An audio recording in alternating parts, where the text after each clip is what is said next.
Welcome back to Go Produce My Crew. My name is Big Lou, and this is the podcast and YouTube channel that explores how music industry professionals turn their passions into profit. We are on a massive mission to bring clarity to the music industry, and our goal is to help 1 million music industry professionals live off of their passion. I'm laying down the foundation that I need in order to thrive in the music industry, and I want to help you do the same. This episode is brought to you by thecharts.com. If you're a producer or beat maker looking to build your beat commerce business in less time, thecharts.com can help. With an easy-to-use, mobile-friendly interface and built-in marketing tools, thecharts.com will help you grow your brand, build your fan base, and scale your income. Sign up for free and start selling your beats and instrumentals today on thecharts.com. Today's theme is, how do you maintain the front lines of this turbulent music industry as a DJ? Let's go.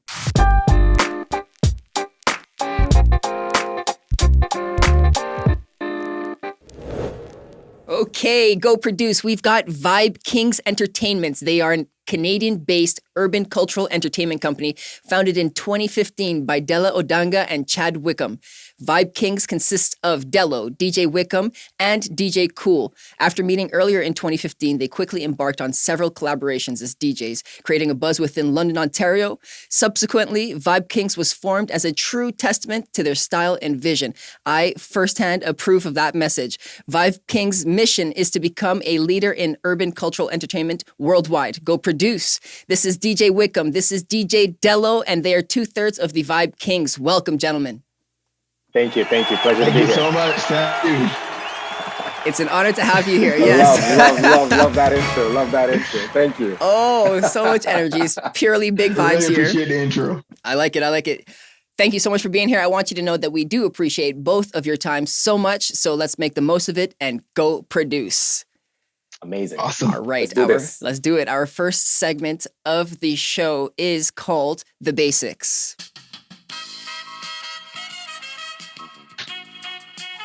Yes. I like the groove. We're grooving. No hesitation at all. I like it.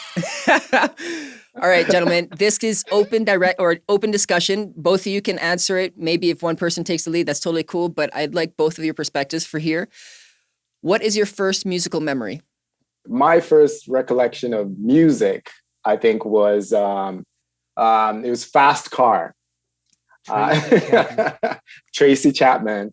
Actually, my mom apparently used to play that album even before I was born. So I think I was really listening to it while I was, even to date, when I listen to that song, I just get like chills. And I listen to Tracy Chapman, like her greatest hits album, when I'm focusing, trying to study, or just like lounging, so yeah, that's my first recollection of music. And then such a great story. She's got such a serene and calming voice. What about you, Chad? Our first gig together, Vybe Kingz' first gig, and it was interesting because that was it was that whole experience, and it was my first gig. So for me, it was like all I could remember is the energy. I know it was in the house of the Barking Frog, and it was a CSO event, and I was part of the CSO exec, and that was what I would call my most inspiring, most memorable music experience, because that was where my whole career in music started. And so that's my answer. That's a big answer. I mean, both of those are very influential answers, and I want to add to that or dissect them a little further in terms of Tracy Chapman. Like, do you think that passion or that appreciation of her music at that age, DELO, led to your development further into music, and then also that passion that he was able to harness throughout his life, and then when you met and you worked together on the same stage, Chad, DJ Wickham, do you think that influenced how you began seeing music and how you began pursuing the career in a different light, perhaps? Tracy Chapman's a girl, by the way. Did I say him? I'm here I'm trying to manage a lot of things here. No, I got that. I did say earlier that her voice is serene and tranquil. I did say that. Yeah. Yes. It happens, man. It happens. To answer your question, actually, that's a really interesting question. I think music has a great influence in how, I guess how we come up, you know, as youngins, whatever you're listening to. Even if I want to be in a creative space, I'll listen to Tracy Chapman or you know, something similar to that, and it just zones me in, and I'll get right into it. I think what it boils down to is just like vocals and you know, how you can use that to inspire young people growing up and wanting to get into the music industry, right? Absolutely. So, Absolutely. Vocals themselves are another tool. And so she's able to attach her instrument to that emotion that resonates so deeply with so many people, which is truly powerful. And we're all so fortunate to have that. What is the first lesson that each of you learned whilst in the music industry itself? People will look at music as like, they'll be like, just take it as a joke, if for lack of a better word. At the end of the day, as Vybe Kingz, we look at it as a business, and that's how we treat it. So like, I don't see our business being far different from, in terms of the business aspect, from like, say, an accountant or a lawyer. Yes, it's creative, but I think the core value of it still boils down to what a typical business should be like. And I think that's one of the lessons that we learned. I think my biggest lesson when I started up was you got to be your own champion. You gotta really, you can't really expect people to like what you do. You just have to realize that your own gift is your own, and you actually just have to bring it forward and make the best of it. Both so critical lessons. If you don't champion yourself, and you don't convince yourself that you can actually do this, no one else is going to believe that you can do this. No one else should believe that you can if you don't believe that you can. So both of these are very valuable lessons. Thank you for that, gentlemen. We're going to be moving into the speed round. Speed round? What? What? Yes. So we're going to have some fun with this. What it looks like is I've got 20 questions prepared for you. They're going to be tossed to you in rapid fire succession. You have to answer them with one word. So pressing the red button. Ready. Exactly. Ready. No turning back. Ready. All right. Let's Remember, go. one word. Do you prefer to read or watch movies? Watch movies. Wickham, the worst part of DJing is? If movie is to watch, then Netflix is to? Binge. Breakfast or dinner? Breakfast. DELO, Wickham is the better DJ. False. What is your favorite time of day? Morning. Morning. At the end of the day, you want a nice big glass of? I have so many things in my mind. It is called the speed round, gentlemen. Gentlemen, called out. Okay, let's pick it back up here. DELO, the best part of DJing is? Watching people having fun. Who's an artist that you currently find the most exciting? Sorry, pick an artist quick. What's your favorite snack? Chips. Wickham, where are you from? Popcorn. Barbados. Where's your next vacation spot? Barbados. Bali. Do you have any nicknames? No. Hello? Wickham. Wickham. Oh. Sorry. Wickham. DELO is the better DJ. Yes. Oh, I was hoping for some more controversy here. What is your favorite animal or plant? Cannabis. Dog. Where is your favorite place in the world?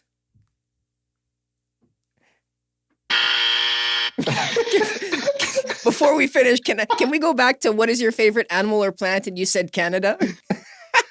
Cannabis. I took that. Cannabis. He's a cannabis. He's a cannabis. Oh, I should have caught on. All right. We're almost through. DELO, where are you from? Kenya. Would you go to the moon? No. What is your favorite genre of music? Soca. Nightclubs, virtual stages, or festivals? Festivals. Festivals. All right, gentlemen, we made it through the 20 questions. Oh my God. Thank goodness, yeah. I now see how people feel on game shows. I know, man. Where do you not get that? That's Crazy. awesome. That's That's awesome. crazy. I love running people through this because you never know what you can expect on both ends, honestly. I just Yeah. mumble sometimes. Perfect. Out of those questions, I asked what was the worst and the best part of DJing. 30 seconds on this before we move on to the next one. What are your takes on this? Like, worst part and best part. The best part of DJing, I'll start with that because the easy one, is the response, people's response to the music. I feel like that's where where my energy comes from, and where my appreciation for it really comes from is just seeing people's reactions. And so that's it for my best. Delano, what do you think? Can I talk about the worst? You can say worst or best and or, yeah. Oh yeah. So for me, worst part of DJing is really getting paid well for gigs, right? And sourcing the gigs. I started doing this myself, and I had to go ham and do all these things, and nobody really like got back to me, and it's just So I would say really just getting the right gigs and getting paid well for it. I actually thought you were going to say the worst part of DJing was all the people coming up to you being like, "Hey, play this next. Hey, play this next." Be like, no, thanks. Move along. But I think one of the worst experiences I had on that note is people coming over to the DJ booth and spilling drinks over equipment. That happened a couple of times, and I had to physically push people away, and I didn't like that day. It was terrible, but it's it's that Tracy Chapman crowd, hey, that gets super rowdy. I'm telling you, man. You never know, man. As soon as people have a few drinks, people turn into different, it's a whole different place. I like people coming for requests dependent. It depends. Because I feel like requests give me an idea. It depends on how much people are asking. It gives me an idea of if the crowd is enjoying it. So if it's one person coming all the time, I'm just like, okay, fine. But if I'm getting like a billion people cycling to me asking for requests, then I'm like, maybe I'm doing something wrong. But I also see it as a challenge in some cases. Is like if they ask me for requests, I see it as, can I get this song played at some point throughout the night? And I'll try my best to do it. And I'm sure so many DJs out there can relate to that. Mm-hmm. Our next segment is called What's Yo Take? Ooh. I don't know if I'm ready for this. I don't know. I think we've been doing well so far. So what we're going to be doing here, I'll explain it to you, is I'm going to present you with a couple of different statements or scenarios and simply just present your perspectives. What's your take on collaborative work as DJs? It's funny because collaborations is one of our goals for this year. And it's because we see it as very instrumental to our growth as a business. Because it's like we can't do this thing on our own, being one thing. But two, we still want to learn. We want to gain experience. And the best way, we could read stuff, we could watch videos, but I feel like the easiest and the most organic way to gain information is collaborating with others, taking in how they do things, figuring out why they do certain things a certain way, and just that whole experience of building a relationship with someone else in the industry. I would say Vybe Kingz is born out of a collaboration, right? And it's a perfect collaboration of Africa and the Caribbean. So when we put it all together, it's just really just a cultural vibe, and we both enjoy the same kind of music.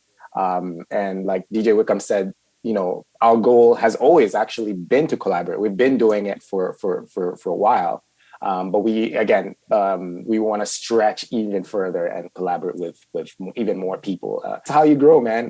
You either learn from what they do, what they say, whether it's good or bad. You just take it with a grain of salt, and you move on. Yeah, you take that next step. Absolutely. Yeah. That's a very full answer. Could you give us an example of a partnership? You don't have to say any names, but something that, let's say, it expired. The partnership is no longer. What did you learn from that experience? How did you handle it? That kind of stuff. We had a contract with this partner, and basically at the end of the day, the partner breached the contract at the end. And then we realized, you know what? Like, we have this contract. We could contractually, we could file a lawsuit, but would it be worth the time and effort? And so we had to boil back and look at it and be like, look, not only the partnership kind of didn't go well, the event itself, there was a whole controversy behind it. But what we really learned from that situation was how to deal with future relationships, and also how to deal with a loss. Because I would feel that was our first loss, and to us it was a major loss. But in the grand scheme of things, when you hear people's downfall stories, it honestly wasn't that bad. Yeah, it wasn't that bad in the grand scheme of things. You're gonna have to experience it, though. Hey, absolutely. Yeah. Like you said, the getting back up is the hardest part. I think the learning experience with dealing with those kind of relationships is very crucial, especially when you're starting out. I think sometimes we look at people who've made it, however they've done it, right, and we set expectations so high that that whenever something small happens, that wasn't what we planned. It becomes such a big, huge deal, right? So I think we learned a lot from that experience. It was going to be one of our biggest gigs, but it fell apart, and it was like a plane that crash landed, on the day of the event. So we won't get much into it, but it was terrible. It was terrible. I think the biggest lesson for me is, and this is a quote, I don't remember who said it. I'm going to say it anonymous, but it's be yourself because everybody else is taken, right? And that is very important in how I've always tried to carry myself. Now, not always, because when you're, DJing is one of those careers, like most artists, right, where as you're coming up, you're just picking any gig that comes, right? You're just trying to build your name, trying to do whatever, right? So you're picking up all these gigs. But as my advice to DJs, as you're doing that, have a goal in mind, right? This is not about, even though, at the end of the day, it's almost about popularity, right? You want your name to be out there, but don't let it be about celebrity. Let it be about the talent and the vibe that you're bringing, and the people will appreciate that. You don't have to be the DJ for everybody. You have to be find your niche and market towards find them. your niche. That's it. That's beautiful. The quote was issued by Oscar Wilde. Thank you. There it is. There you go. There we go. Grumpy sound guy crushing it. I like that. Nice. You I like sound that. Okay, you sound cool. surprised. No, you're right. You're right. I apologize for this too. Okay, so we got one more question on what's your take, but we got to do this super quick before our next two segments. And this one is on monetization as a DJ outside of performances. Are there any like streams of revenue that DJs often miss? A lot of DJs miss is right in front of them, stuff that they do every day. For example, creating DJ drops is an example. So a lot of DJs actually create their own drops, record their own voiceovers for their mixes.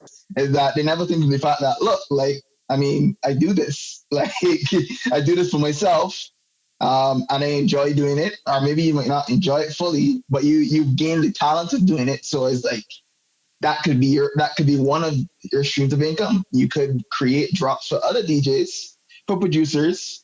You could do radio commercials, TV commercials. As long as you gain that experience of having that presence, that voice, why not? Blogging and vlogging. I know a lot of, some DJs are starting to do that a lot more because of the virtual space that we're in.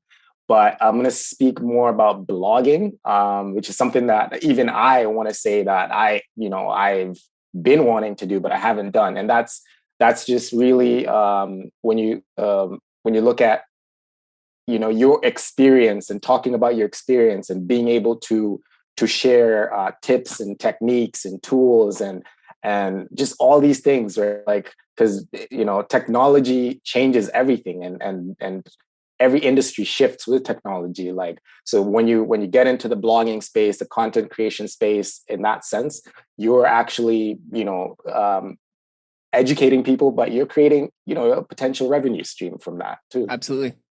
Yeah. And at the end of the day, every single one of those revenue streams counts. For sure. Exactly. Fantastic. Awesome. That is What's Your Take. You see, it wasn't so bad. That was it. It wasn't bad. It was good. All right. It happens when you have a good host. It makes it easy. Cheers, guys. So this we is got our very next hard, segment here. Was that Grumpy? So this is very hard. This is very hard. I make it hard. Gentlemen, our next segment is called Community Queries. Here we go. Hey, here we go. What this looks like is I've got a couple of fans that actually submitted a couple of questions ahead of time, and I'm going to be sharing them with you. Okay, so the first person that asked you a question is DJ Saza. He's from New Zealand. He's a DJ born in New Zealand, but he lives in London, Ontario now. Yo, what's going on? Sam Harris here.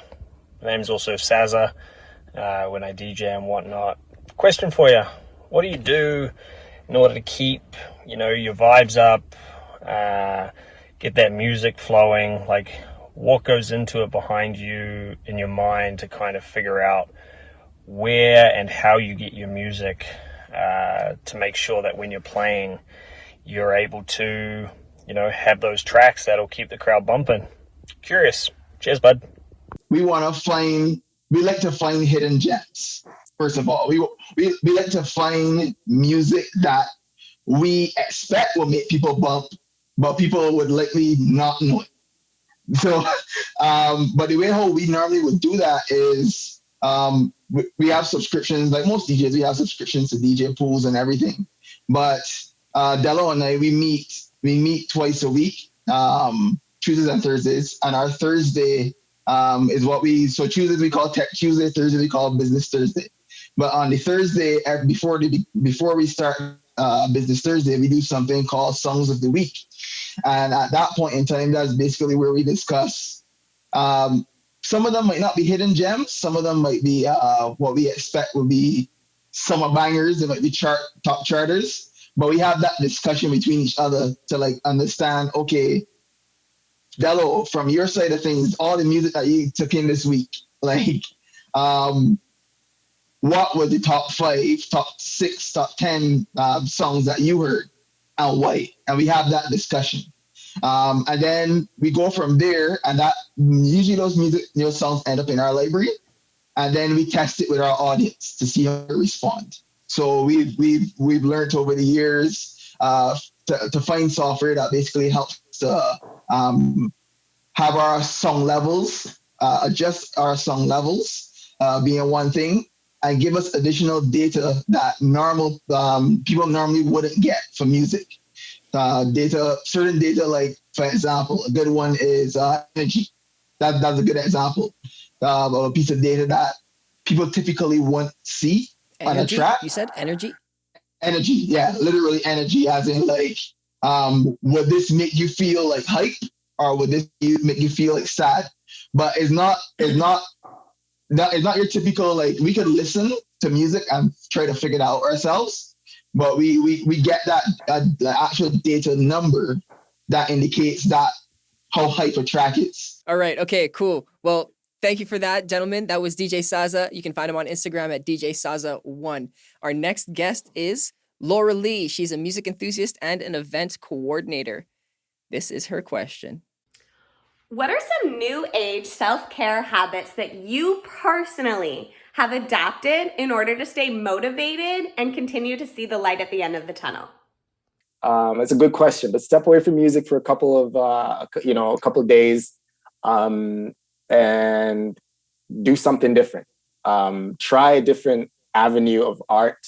or maybe not necessarily art. It could be even reading a book, or listening to a podcast, or designing, painting, just something else other than music. I feel like what that does is, because there's so much tune, there's so much music coming out, there's so much pressure coming from left, right, and center of you trying to keep up with everything.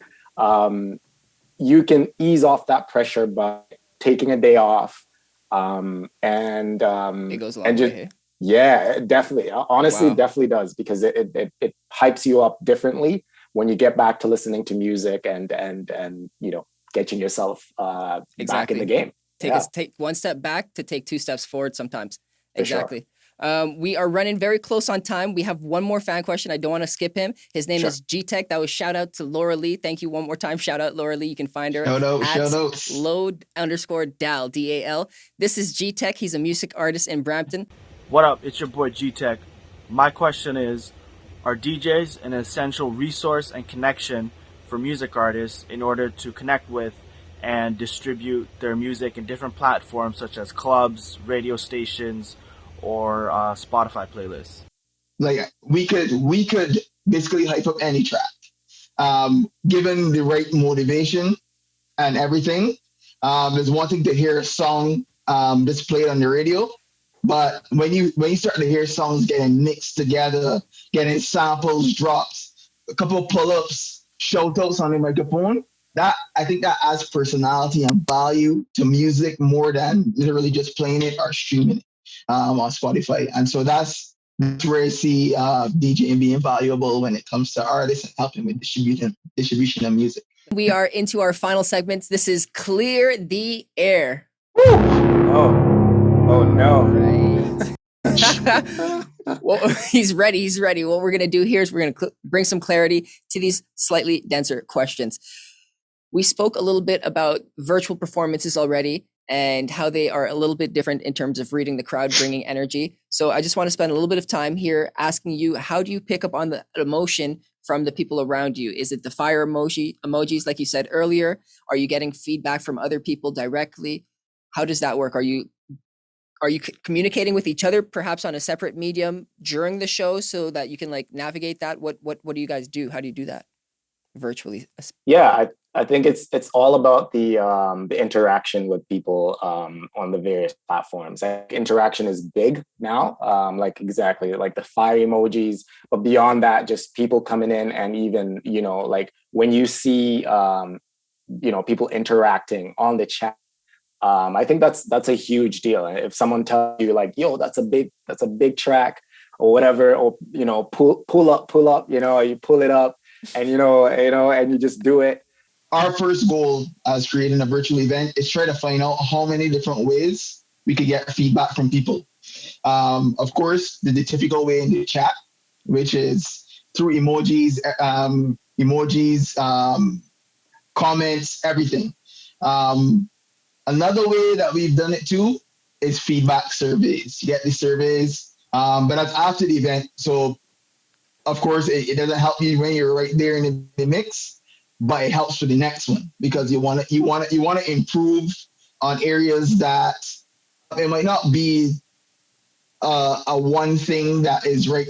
Like say a song that you play, the feedback surveys help to kind of like long-term improvements. I really liked the email feedback system that you both implemented with your live stream, which we can transition to next. Actually, I want to talk a little bit about Synergy Sundays. That's where the live stream transition or the live stream email follow-up feedback system came into play.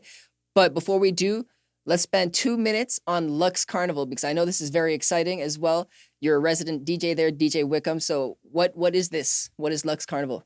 No, thank you for asking that question. Lux Carnival is an international carnival entity. That's the best way for me to put it. They started as they're actually based in Toronto and based in Canada, and the owner was born in Barbados, and they started off with like doing Crop Over, which is our carnival in Barbados. Started off with that. Being part of it, being a band as part of it, but their Lux is in situation now where they want to grow. They want to start doing a bit more. So the focus right now is on April 2022, and they're doing something called an escape, a spring break weekend. So it's something that like there's so many that are going on right now. It's actually a really popular thing going on right now, but is not happening as frequently in the Caribbean. It's happening a lot in like Miami, Mexico, and so on and so forth. There's been a lot of them, but essentially to condense things, the whole idea is that you encourage people to go on a vacation, a trip for like say just a weekend, where everything is all inclusive. Everything is pre-planned. When you show up, you have hotels. You have access to hotels, and you have a whole series of events. In terms of rates through resident DJing and then DJing as an independent, do they vary? Is it comparable? Like, what are the pros and cons? Critical part about resident DJing versus like doing one-offs or getting booked for especially whatever is the consistency, and having a consistent space, a consistent partner or partners, I think is advantageous to your fan base. Your fan base would know if they want to like connect with you, they know that you'd be doing this particular residency. If it's not like mine, if it's like more like a club residency, for example, they know interesting people, fans, potential business partners know that they can find you at this place at this time, however often you do it, and they know that they can connect with you through that medium. And so I think that's the really critical advantage versus disadvantage. And I think more pros and cons to it, but that's a great way to put it. Whether you want the consistency and the convenience, but at the same time, do you want to be tied down to a place? So different things that DJs can be thinking about there.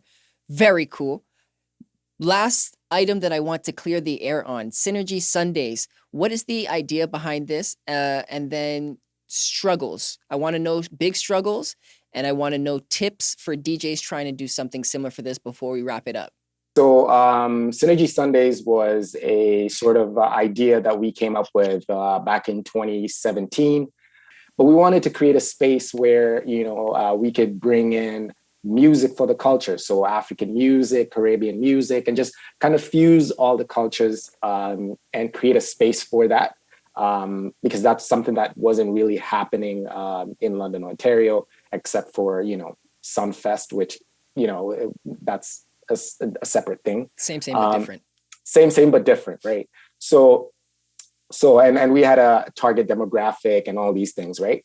So we did that, and it was a very successful sort of event. But same year, 2017, I believe, or 2018, we kind of left London, both of us. I moved to Toronto. DJ Wickham moved elsewhere as well. So we didn't actually get to do it again. And we had been planning to do it, subsequent years, but it never really broke down. 2020, I think, was the year that we were like, maybe we could bring this back, because it was, by popular demand. It's just not because of us, but people were asking for it. But then the pandemic hit, and that's when we were like, you know what? We could actually use the virtual space, the Instagram live stream, and bring it back and then do something that can, create the same kind of vibe that we did and make it strictly for the culture. So Synergy Sundays was a brunch event that came from that. So we did a Sunday brunch event, and it was started off on Instagram Live, but now it's on Twitch, it's on Cloud, it's on Facebook, it's on YouTube. And we're it's expanded to just being not just us DJing, but we're also involving other DJs and other artists as well. So that's the genesis of Synergy Sundays. So Genesis of Synergy Sundays. I like that so much, because it's always a cool story to hear entrepreneurs, triumph past their different struggles. Maybe you didn't want to continue on IGTV, and then none of this would be, it's that kind of thing. What challenges have you faced, Wickham? Challenges. Yeah. Biggest challenge. One big challenge is, of course, technical difficulties, and I copyright. just want to say that I'm for hire. And Ah. All right, He's I not like always that. happy There here. we go. We got That's that. so- Noted. No, but yeah, technical difficulties, hey? Is there Technical anything that you can do to difficulties? like plan around that? Sorry. So yeah. that was the evolution. So when we transition from Instagram Live to what we're doing now, technical difficulties went from here right now. So right now, I would say our technical difficulties is literally comes from us trying to do extra stuff. Yeah. And it's very minimal, very, very, very minimal technical difficulties that we have. Is literally the only thing that we encounter is copyright. But again, those two things we address by using our current format. So I would say, yes, we had those issues, but our current Synergy Sundays format basically dissolved them for the most part. And that's, to keep it simple and short, that's it there. And there's a format that you had to like over time devise. Yes. Yeah. Yes. So and that's why we changed platforms, is because we weren't happy with the scenario of getting dropped off copyright all the time. Having being limited to 1 hour sets. That was the thing with Instagram. Yeah. And then relying on like interaction wasn't as simple and flexible. And so all those things, including the quality of the actual stream itself, flexibility with like being able to do HD quality streams, being able to do like highest like 320K, 256K audio. That all came from switching over to our new system, which we're happy that we went through all of that to get here. And You have to. definitely. You have to. Definitely. And there's lots more to learn. Yeah. Always more It's to learn. painful, but it's satisfying.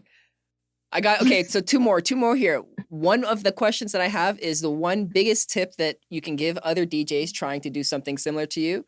And then what do you have next in store as Vybe Kingz?